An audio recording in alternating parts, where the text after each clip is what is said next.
I'm going to show you how to get and use camping kits in Dragon's Dogma 2. So you can see here's a camping kit. They're very heavy, by the way.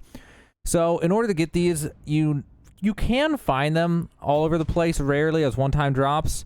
But the easier way to get them is to go to one of the cities, the capital or Melv or something. And there's these shops that have, I'm on top of it right now, so it's kind of hard to see it, but it's like a potion icon. There's one in Melv. There's one in Vernworth. Here's one, the Sundries. Any of these types of store, I guess the Pawn Guild has the exact same icon just about, but anyway, yeah, there'll be like a potion shop is what the equivalent is. Now the Melv one's kind of weird because the Melv one just has like everything as armor and weapons and stuff too. But you go to one of these shops and you'll find it in them. There's different versions. There's the modest and mundane and all sorts of different camping kits.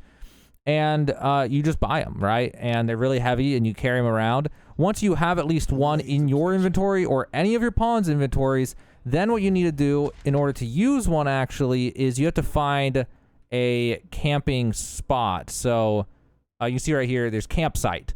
And you'll find them all over the map, like over here. Here's a campsite, here's a campsite, here's a campsite.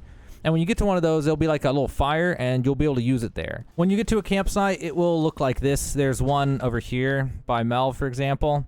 And this one in particular actually has a free pack right next to it if you want to grab one here for free, just right here on the map. Not that it matters. Anyway, once you have one and you've bought one or found one, you go to one of these. It says B. It's going to be circle on Xbox or on PS4, PlayStation, I mean, or whatever you're playing on. It'll tell you the button. And you can make camp, or you can equip skills here. You can change out your skills here, or you can make camp.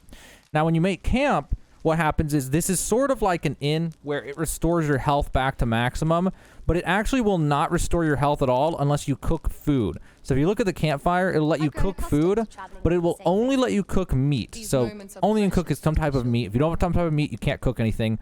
But if you decide to cook, then it'll do this cutscene. I always just skip it. It's like the same cutscene every time, basically. It just shows meat cooking.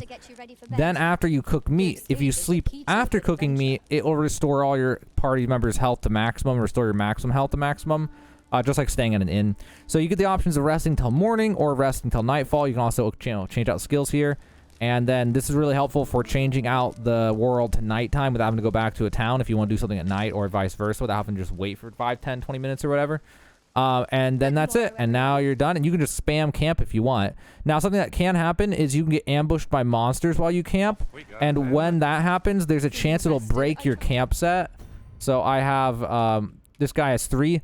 I could camp here and camp here and camp here. Eventually, I'll get ambushed by monsters. I kill them all. And when that happens, there's like, depending on the camping kit, there's a chance it gets destroyed.